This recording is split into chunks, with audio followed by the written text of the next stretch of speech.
Welcome back. I'm throwing down another episode of 666 Seconds of Murder.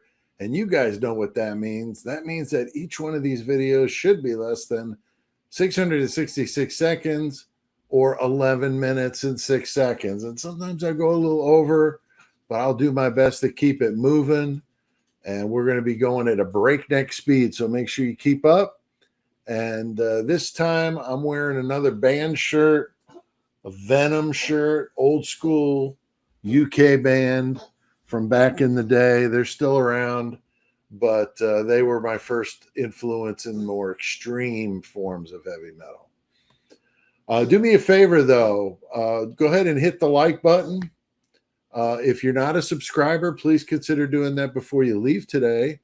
And if you drop a comment below, it helps the video get out there to more people. Even if it's just throwing up some horns or saying hi or anything, it helps. So thank you. It's also important to remember with this case and all the cases I discuss, everyone is innocent. I'm not saying anybody's guilty of anything. These are just opinions and speculation based on what I know about the case. I don't have a degree. I don't have any special training. Just been into true crime for over 40 years. So it's been a thing of mine. Now, I'm sure most of you that are following the Idaho 4 case have wondered when or how did law enforcement first get on Bryan Kohberger's trail? I mean, what was it about that? And I know a lot of people have wondered, and I know, I think that, I've done videos on it, about the Pullman PD and some stuff I think that may have happened at that time. But, we just don't really know because we don't know if, to be honest, I don't trust a whole lot of what they say about how they came into knowing his name because I don't think they're telling the truth. But, that's the official word is I don't really trust them at all. Now, a year ago, I did the video on the Pullman PD, and I felt that may have been possibly where Bryan maybe ended up on their radar because he was doing he was trying to get an internship for his PhD, and he went there to apply for a job and did an interview with the chief and did not get the job. But I wonder, what exactly came up in that interview that may have potentially put him on the radar. And I think, to me, the biggest point of it is his background in his school, forensic, computer forensics and, cell phone data and things like that. Stuff that could certainly put a PD that was into some trouble into harm's way. They were involved in all sorts of scandals there at the Pullman PD. Again, I did a video on this. There's all sorts of shenanigans going on over there. And so, he interviewed for them in the summer of 2022 after he arrived. So, he would have potentially ended up on their radar from that. Also, the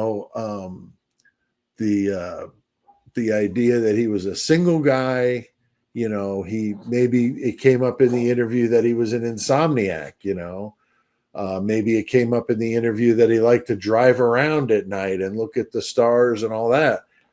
That could have been where all of that stuff was kind of, noted, and maybe his mannerisms because of his autism, potentially that could have gave them some really creepy vibes with him. And maybe that is how he ended up on their radar. I don't know, but it does make you wonder if that, could have had something to do with it.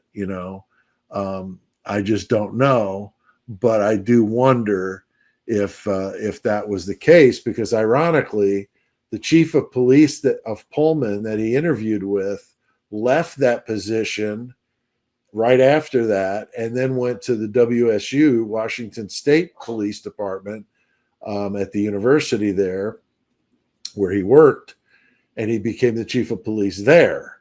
And then if you know, the two police officers from the campus police were the ones that found his white Elantra in the parking lot of the Steptoe apartment. So, and that was at the end of November. So you wonder, is that all coincidental? You know, this guy leaves the Pullman PD, goes to Washington State Police, and then ends up, you know, they find the car, you know.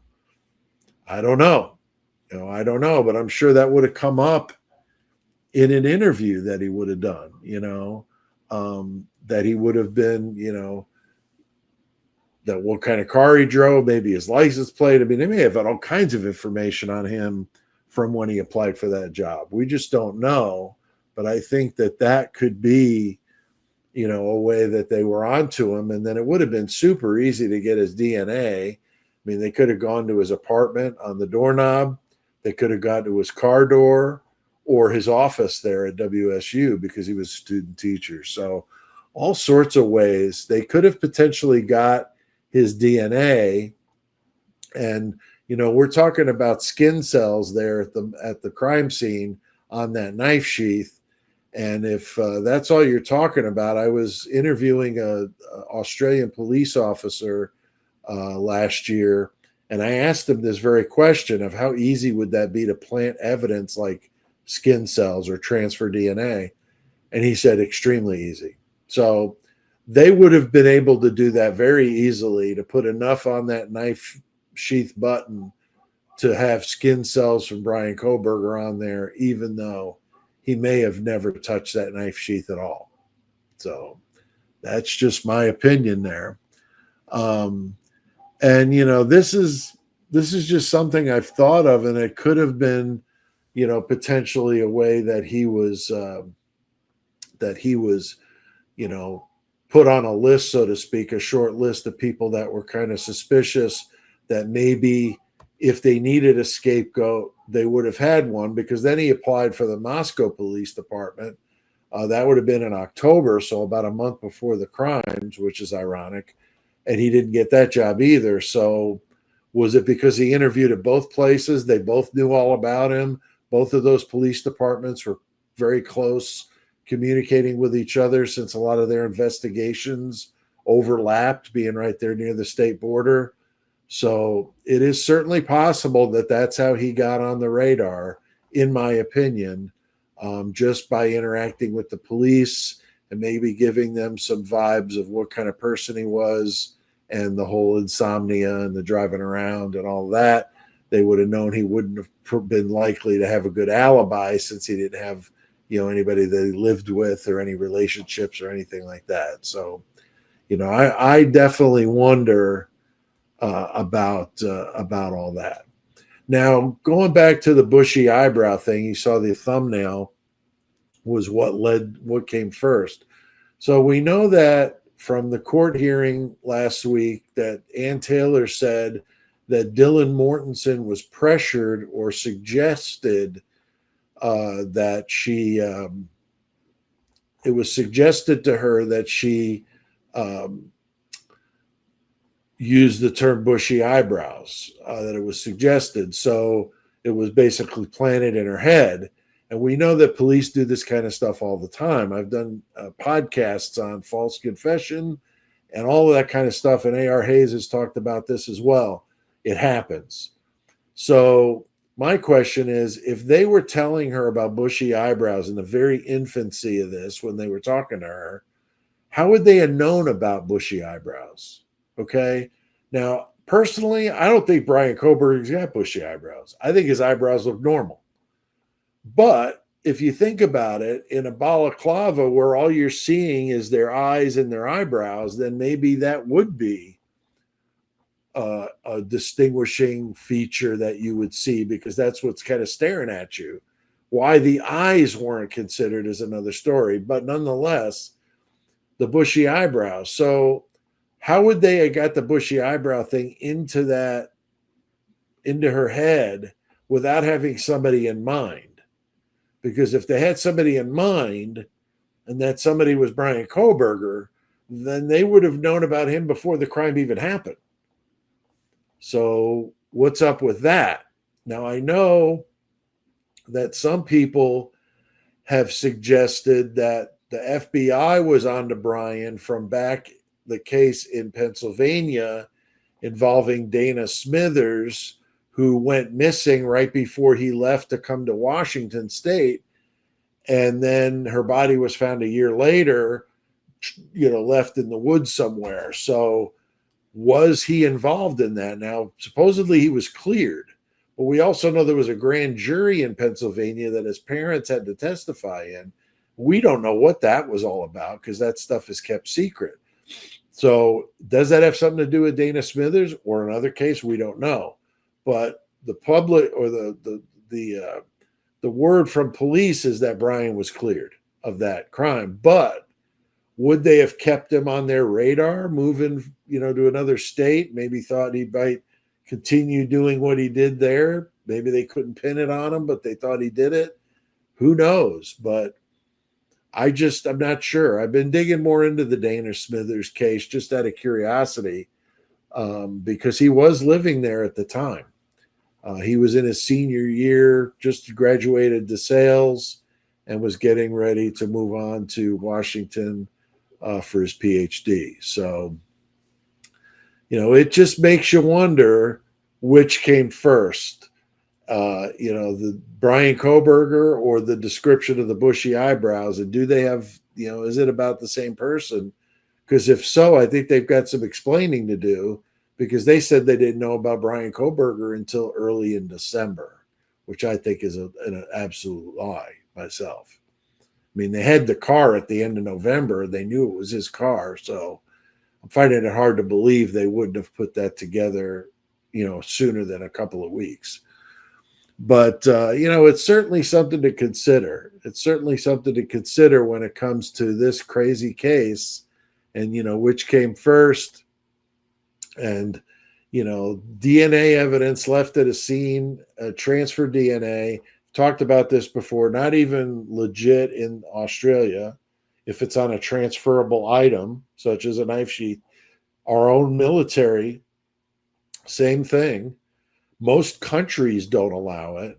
It's just here in the US, and it's in its infancy as science continues to improve and they're able to find, these tiny, tiny microscopic pieces of DNA that years ago were unable to be seen. So it's definitely sketchy. And to think that there's hordes of people out there that believe Brian Kohberger is guilty because his DNA is on the sheath is frightening, because if they actually understood what transfer DNA was, they probably wouldn't be that sold on it.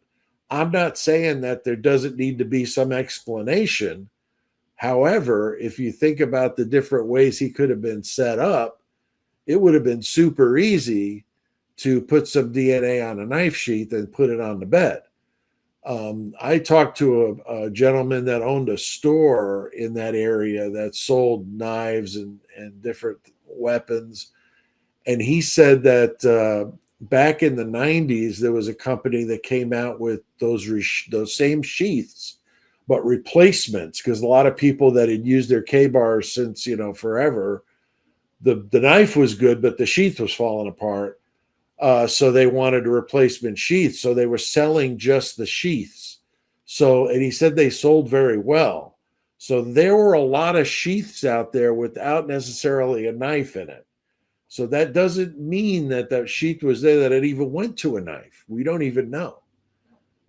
As we've said before, this case is just one crazy case. And to think that everybody's all sold on a speck of DNA, I just wonder if they realize how easy it would be to set him up, that may not be the case, that it was Brian Kohberger being there at the scene at all. But I'd love to know what you guys think about this. So let me know in the comments. You guys are always great about doing that.